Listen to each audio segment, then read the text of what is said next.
तो आइए अजीजों, आज से एक नए विषय की ओर हम प्रस्थान करने वाले हैं।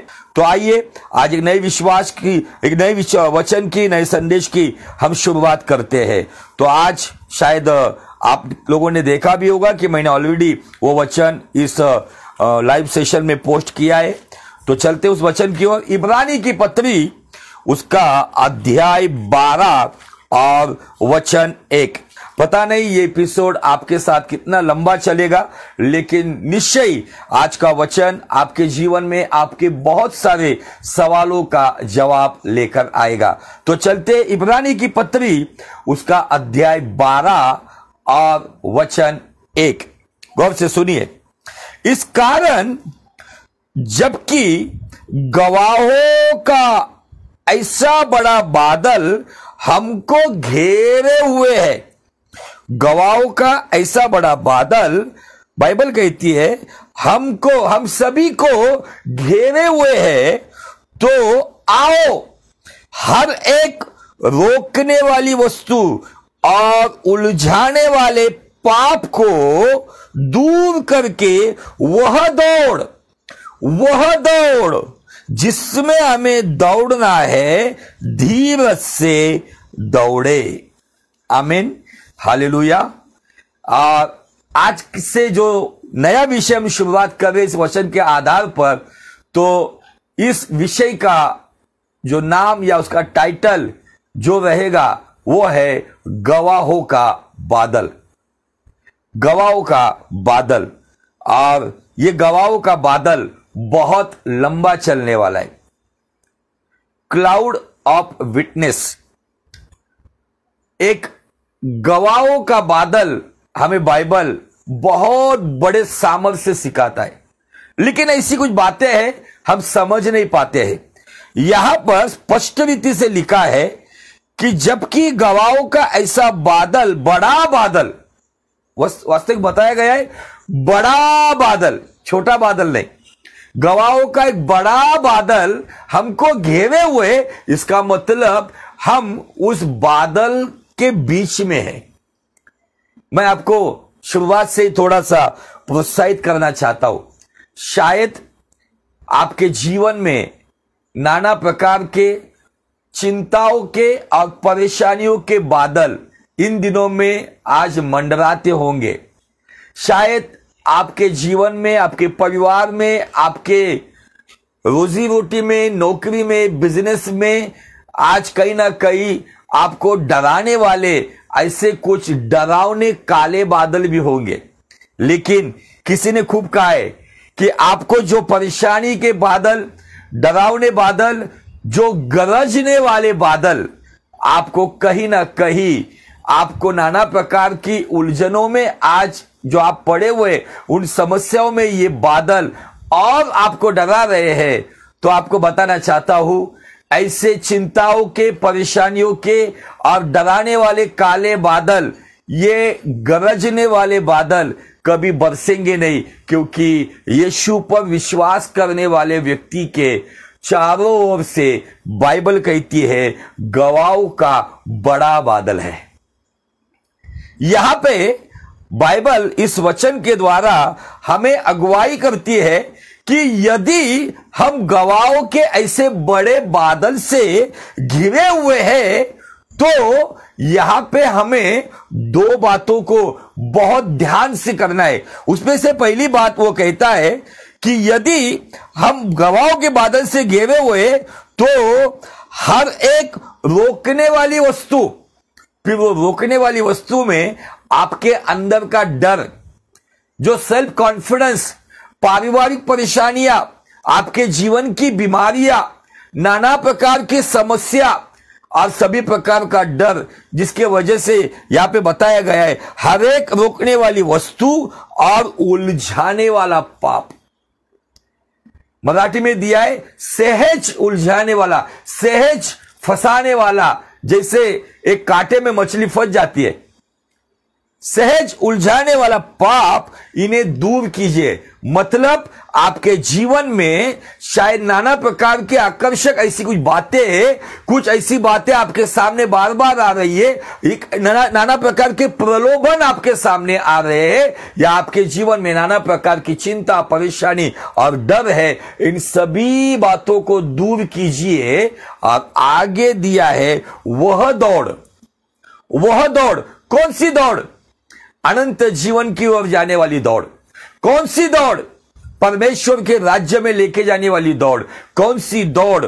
वो पवित्रता की दौड़ जो यूसुफ मिस्र के अंदर दौड़ा, जिसकी वजह से भले ही उसने अपना चौला गवा दिया, अपने वस्त्र उसने गवा दिए, लेकिन एक समय आया उसी यूसुफ को उस देश का पंत प्रधान जो कपड़े पहनता था वो वस्त्र पहनकर उसके सर में परमेश्वर के अनुग्रह से प्रधानमंत्री का मुकुट या ताज पहनाया गया। बाइबल यहां पे कहती है कि वो दौड़ जिसमें हमें दौड़ना है, जिसमें हमें हर हालात में दौड़ना है। लेकिन ये दौड़ संसार की दौड़ नहीं है। संसार की दौड़ में यदि आप देखोगे तो उस दौड़ में जो अव्वल स्थान पर आएगा, जो नंबर 1 पे आएगा, उसे विजेता घोषित किया जाता है। लेकिन यह दौड़ वो नहीं है। आपको गवाहों के बादल में देखना है। आपके जीवन से इन चिंता, परेशानी और ये नाना प्रकार के टेम्पटेशन और अट्रैक्शन की जो बातें हैं उन्हें दूर करते हुए बाइबल कहती है जिसमें हमें दौड़ना है वो दौड़, बाइबल कहती है हम धीरज से दौड़े। आपने आज तक रफ्तार की दौड़ देखी होगी, घोड़े रफ्तार से दौड़ते हैं। ओलंपिक में ये हमारे जो भागने वाले, जो दौड़ने वाले ओलंपिक के जो प्लेयर्स हैं वो दौड़ते हैं। ये ओलंपिक की दौड़ने के बारे में एक बहुत अच्छा किस्सा मैं आपको सुनाऊंगा जो सत्य घटना पे आधारित है। आज मैं इस विषय का केवल आज मैं नींव रखने वाला हूं। केवल आज मैं इसके बारे में जो भी विस्तार में जो बातें हम देखने वाले उसकी शुरुआत में बताने वाला हूं। आज ये गवाहों का बादल है तो कहां पे?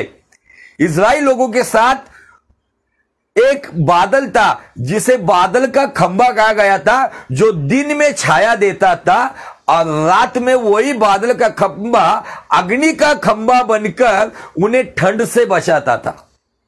लेकिन उन बादल से भी बेहतरीन गवाहों का बादल जो इजराइलियों को नहीं मिला, जो दाऊद को नहीं मिला, ना किसी को मिला, ये गवाहों का बादल आपको और मेरे लिए प्राप्त होगा। इसलिए अजीजों, मैं आज शुरुआत से आपको प्रोत्साहित करना चाहता हूं, मेरे भाइयों, मेरे बहनों, आज नाना प्रकार के डरावने बादल आपके आसपास शायद गरजते होंगे, लेकिन ये गरजने वाले बादल बरसेंगे नहीं, क्योंकि यदि आप यीशु पे विश्वास करते हो, यदि आपके पास उद्धार का, नए जन्म का अनुभव है, यदि आप यीशु के राह पे चलते हो, तो आपके लिए गवाहों का बादल है। उस बादल के द्वारा आज मुझे आपको बताना है, यदि ये गवाहों का बादल आपको समझ में आए तो आपके जीवन में किसी बात का सवाल नहीं रहेगा। आप पूछेंगे कि ये गवाहों का बादल है तो कहां? ये 12 अध्याय के 1 वचन से गवाहों के बादल का जिक्र किया गया है। फिर ये गवाहों का बादल है तो कहां? ये गवाहों का बादल हमें बाइबल 11 अध्याय में बताती है। 11 अध्याय में, पूरा 11 अध्याय यदि आप पढ़ोगे तो उसमें आपको हाबिल और कैन से लेके यदि आप उसके ऊपर अध्ययन करोगे तो जो चेले प्रभु यीशु मसीह के लिए कुर्बान हो गए या जिन्हें शहादत मिली, जो शहीद हो गए, जिन्होंने अपना लहू बहाया, किसी को क्रूस पर चढ़ाया, किसी का गला काट दिया गया, किसी को तलवार के घाट उतार दिया गया, कैन और हाबिल से लेके शहादत वाले चेलों तक ये गवाहों का बादल भरा हुआ है। आमीन। अब आपको थोड़ा सा समझ में आया होगा कि ये गवाहों का बादल है का। बहुत सारे लोगों को शायद आपको पता होगा, तो प्रभु में मैं जिन जिन सेवकों ने आपको सिखाया है उनका धन्यवाद देना चाहता हूं। लेकिन यदि आप पहली बार सुन रहे हो तो ये गवाहों का बादल मतलब ये विश्वासवीरों की, जो विश्वास के महावीर हमें दिखते हैं, जो महावीरों की एक बड़ी सूची हमें यहां पे दिखती है, एक लिस्ट हमें दिखती है, ये पूरी लिस्ट मतलब गवाहों का बादल। अभी आइए थोड़ी सी उसकी शुरुआत हम करते हैं। इब्रानी का 11 अध्याय और वचन 1 से लेके यहां पे विश्वास की परिभाषा है, डेफिनेशन ऑफ फेथ क्या कहता है सुनिए। अब विश्वास आशा की हुई वस्तुओं का निश्चय और अंधी की वस्तुओं का प्रमाण है। ये हम बहुत बार देख चुके, पिछले एपिसोड में भी हम इसको देख चुके। आगे देखिए, क्योंकि इसी के विषय में प्राचीनों की अच्छी गवाही दी गई है। विश्वास ही से हम जान जाते हैं कि सारी सृष्टि की रचना परमेश्वर के वचन के द्वारा हुई है, पर यह नहीं कि जो कुछ देखने में आता है वो देखी हुई वस्तु में से बना है। आमीन, हालेलुया। बाइबल यहां पे स्पष्ट रीति कहती है, विश्वास जिसे हम जानते हैं कि सारी सृष्टि की रचना परमेश्वर के वचन के द्वारा हुई है। मतलब गवाहों के बादल में क्या है, तो वचन है। वचन कौन है? खुद ब खुद यीशु मसीह है। उसकी शुरुआत, गवाहों के बादल की शुरुआत यीशु मसीह से होती है और आगे फिर 4 वचन से अभी आपको बहुत अच्छी तरीके से समझ में आएगा। लिखा है, विश्वास ही से हाबिल ने कैन से उत्तम बलिदान परमेश्वर के लिए चढ़ाया और उसी के द्वारा उसके धर्मी होने की गवाही भी दी गई है, क्योंकि परमेश्वर ने उसकी भेंटों के विषय में गवाही दी है। गौर से सुनो इस बात को, परमेश्वर ने खुद हाबिल के भेंट के विषय में गवाही दी है और आगे ऐसा लिखा है, और उसी के द्वारा वह मरने पर भी अब तक बातें करता है। आमीन। गवाहों के बादल में जो पहला व्यक्ति, जो पहला विश्वास का वीर, जो परमेश्वर के अनुग्रह में चलने वाला व्यक्ति, यहां पे हाबिल के बारे में बताया गया है। हाबिल को कैन ने तो मार दिया, जलन में आकर, ईर्ष्या में आकर घृणा करता था वो अपने भाई से। अपने सगे भाई को, कैन को हाबिल ने मार दिया। और ये हाबिल वो है, उसके बारे में परमेश्वर ने खुद गवाही दी है। और बाइबल कहती है, यदि हाबिल मरने पर भी अब तक बातें करता है। क्या बातें करता है? किधर बातें करता है? यदि हाबिल मनुष्य जाति को जो पैदा हुई ये जो संतान है, जो कैन और हाबिल, आदम और हवा को अदन की वाटिका से बाहर निकलने के बाद जो पहली संतान हुई है, वे संतान है। और इन संतान के बारे में बताया गया है, भले ही हाबिल मर गया लेकिन हाबिल अभी भी बातें करता है। कहां से? हाबिल के विश्वास के अच्छे अच्छे काम। हाबिल हजारों साल पहले मर गया, लेकिन हाबिल आज भी बात करता है।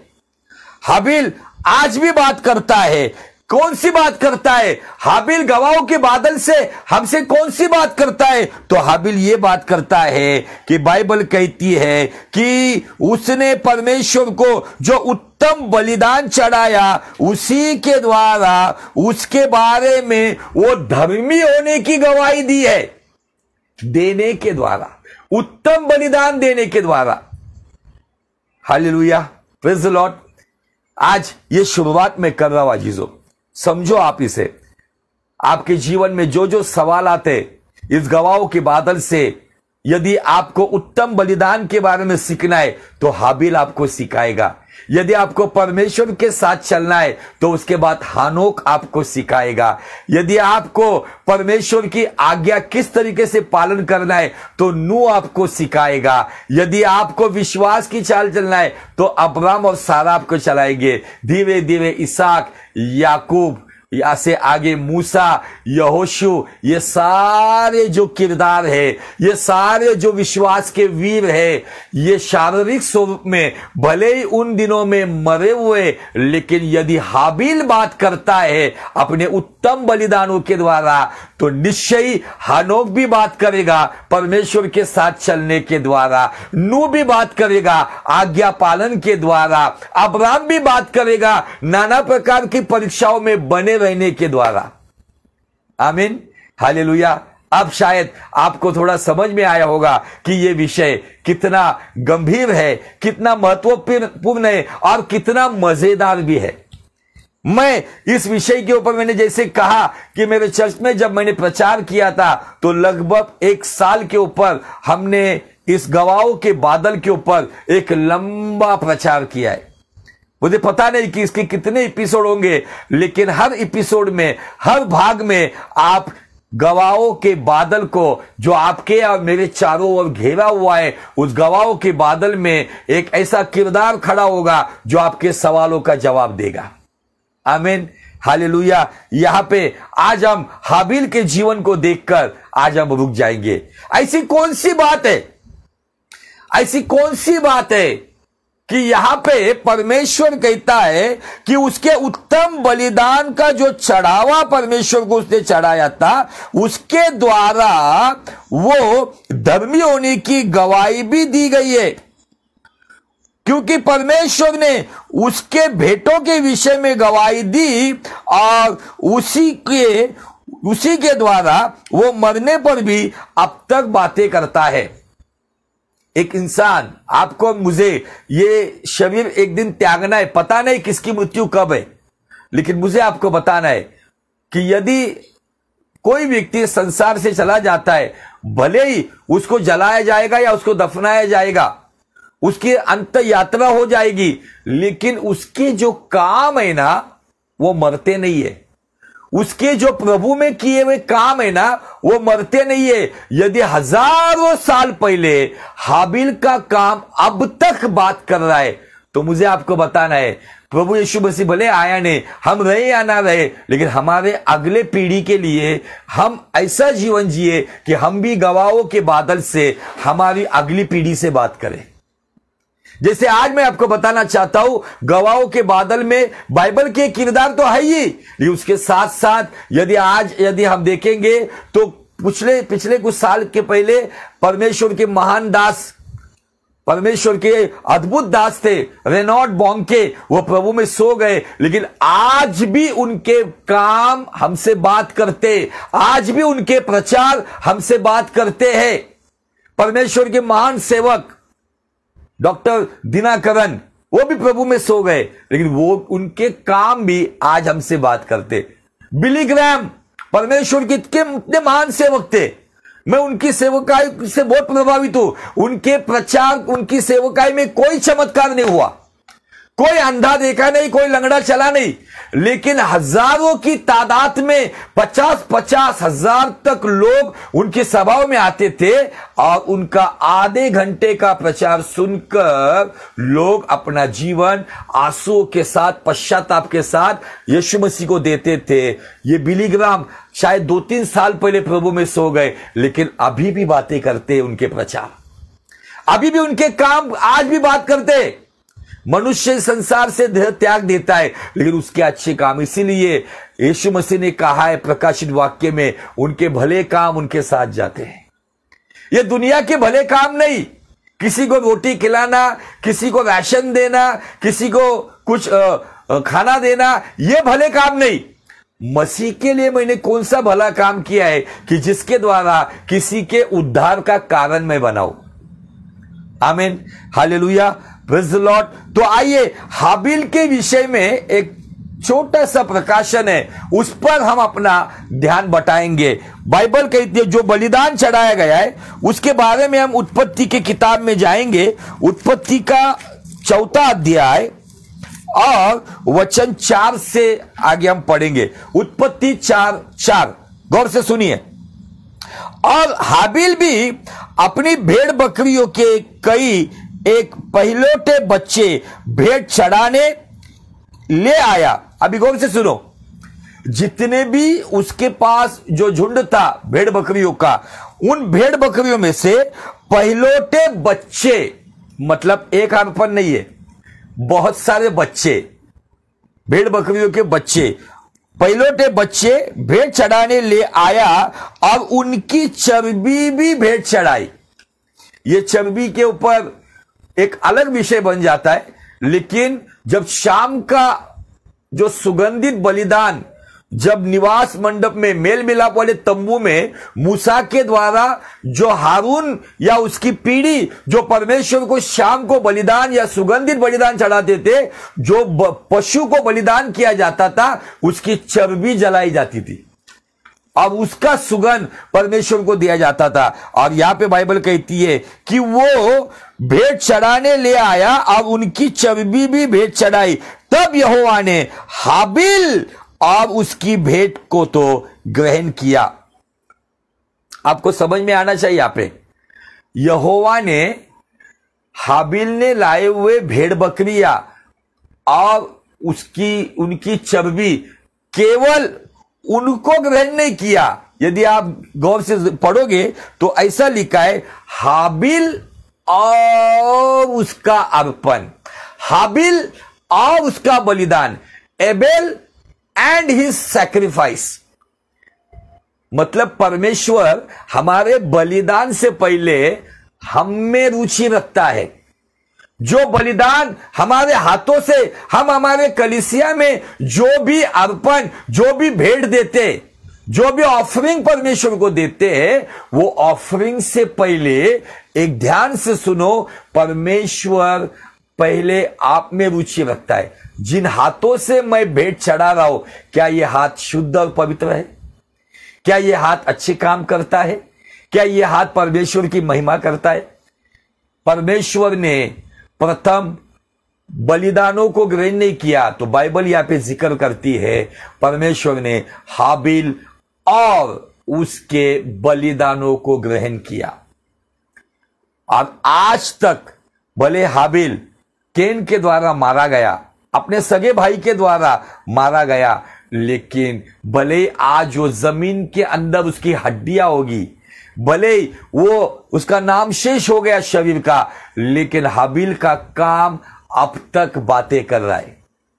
अब और मैं ऐसा जीवन जीना चाहिए, हम इस संसार में रहे या ना रहे, हमारे पीढ़ियों के साथ हमारे काम बात करें, हमारे कामों पे चर्चा की जाए, हमारे कामों के द्वारा किसी का जीवन बदल गया है, इन बातों पर लोग चर्चा करें। जैसे हम कभी पास्टर्स लोग बैठते तो हम बिली ग्राहम के बारे में बात करते हैं, हम रेनॉल्ड बोंके के बारे में बात करते हैं, हम स्मिथ विगर्सवर्थ के बारे में बात करते हैं कि कैसे ये परमेश्वर के सेवक थे, कैसा उनका काम था। भले वो प्रभु में सो गए, लेकिन आज भी वो बात कर रहे। कहां से? भले ही आज वो गवाहों का बादल जो आपके चारों ओर जो बड़ा बादल घेरा हुआ है, उस बादल के अंदर आज तक आपके साथ शायद आपके पहचान का कोई ऐसा सेवक होगा जो कोविड के दरमियान प्रभु में सो गया होगा, वो भी अब तक बातें करता है। Hallelujah, praise the Lord.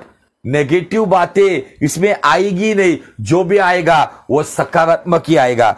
आगे ऐसा लिखा है 5 वचन में, परंतु कैन और उसकी भेंट को उसने ग्रहण न किया। आपने कितना बड़ा अर्पण परमेश्वर के चर्च में दिया है, आपने कितनी बड़ी ऑफरिंग परमेश्वर को दिया है, आप कितने सालों से 10वां अंश दे रहे, इसमें कोई मतलब नहीं है। प्रथम परमेश्वर आप में और मुझ में रुचि रखता है, क्या हमने हमारा जीवन दिया?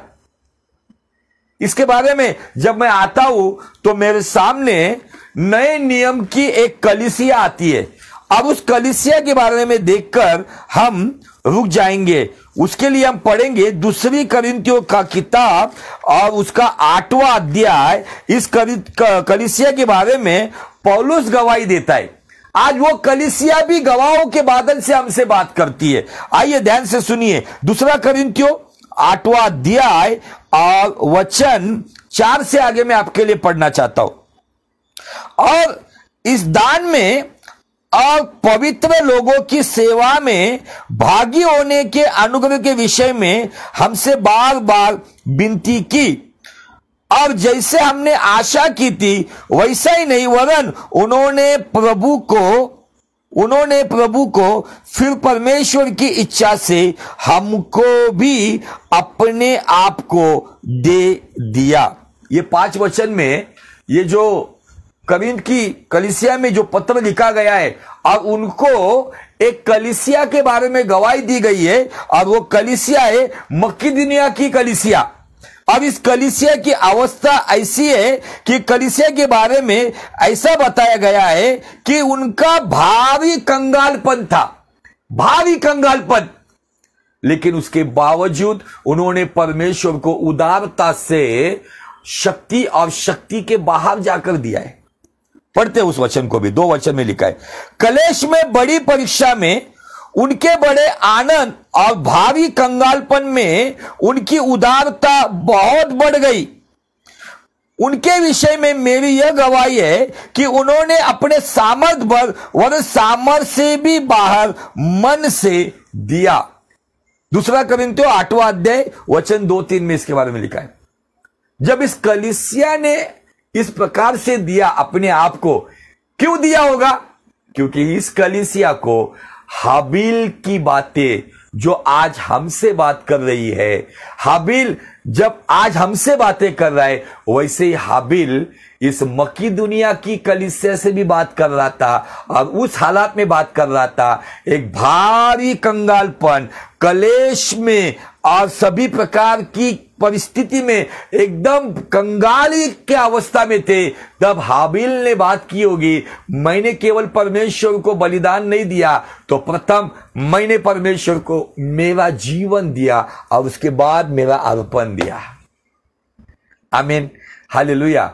आज गवाहों के बादल से आज हाबिल हमें एक सबक सिखा रहा है, हाबिल हमें एक गवाही दे रहा है, हाबिल हमें एक पहला पायदान सिखा रहा है कि परमेश्वर को दो, लेकिन परमेश्वर को देने से पहले अपने आप को परमेश्वर को दो। जैसे मकिदुनिया की कलीसिया ने अपने आप को परमेश्वर को दिया और उसके बाद भारी कंगालपन में सामर्थ और सामर्थ से बाहर जाकर उन्होंने उदारता से परमेश्वर के राज्य के लिए दिया। इसीलिए पौलुस आगे जाके परमेश्वर की सेवकाई अलग अलग जगह पर जाकर कर रहा था।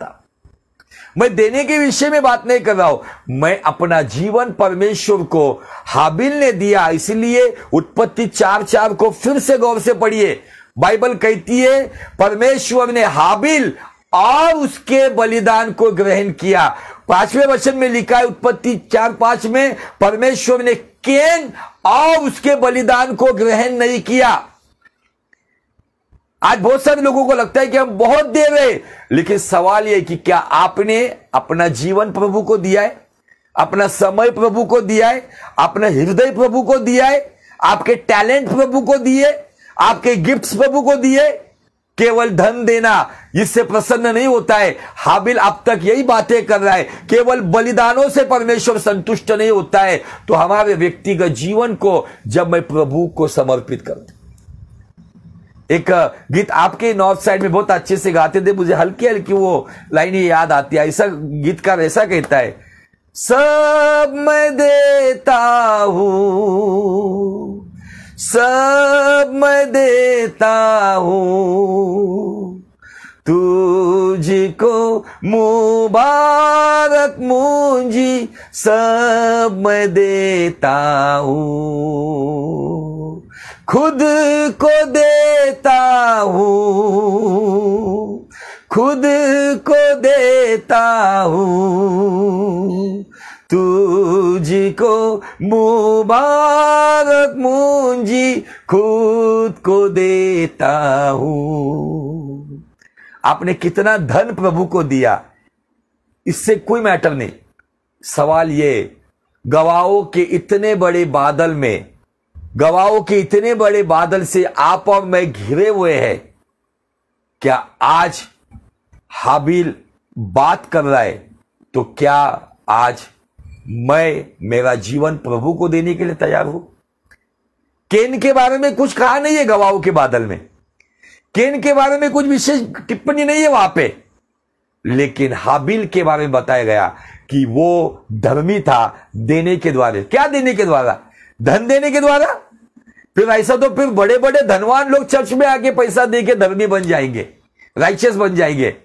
धर्मी ये लेबल लगने के लिए, धर्मी का मुकुट पहनने के लिए, धर्म का मुकुट यीशु मसीह पहनाएगा, उसके लिए कीमत चुकानी पड़ेगी। और वो कीमत ये है, दुनिया से अपने जीवन को काटते हुए अपना जीवन परमेश्वर को देना, अधिक से अधिक समय उसमें रहना, अधिक से अधिक बातें उसकी सुनना, अधिक से अधिक महत्व उसको देना, अपने हर एक जगह पर उसको सर्वोच्च स्थान देना। ये देना। हाबिल भले हजारों साल पहले मर गया, लेकिन इब्रानी का 11 अध्याय और उस गवाहों के बादल में आज हाबिल भले ही वो मर गया, लेकिन बाइबल कहती वो अब तक बातें करता है। ऐसे इतने बड़े गवाहों के बादल से आप और मैं घिरे हुए, जिसकी शुरुआत हाबिल से होती है। और आज हाबिल आपसे और मुझसे बात कर रहा है कि मैंने परमेश्वर को केवल मेरे भेड़ बकरियों के पहिलोटे बच्चे नहीं चढ़ाए, केवल उन बच्चों की चर्बी नहीं चढ़ाई, तो उसके पहले मैंने अपना जीवन चढ़ाया, मैंने अपना जीवन समर्पित किया मेरे परमेश्वर को। ये गवाहों के बादल से आई हुई पहली घटना, आया हुआ ये पहला संदेश है जो हाबिल के द्वारा हमें दिया गया है।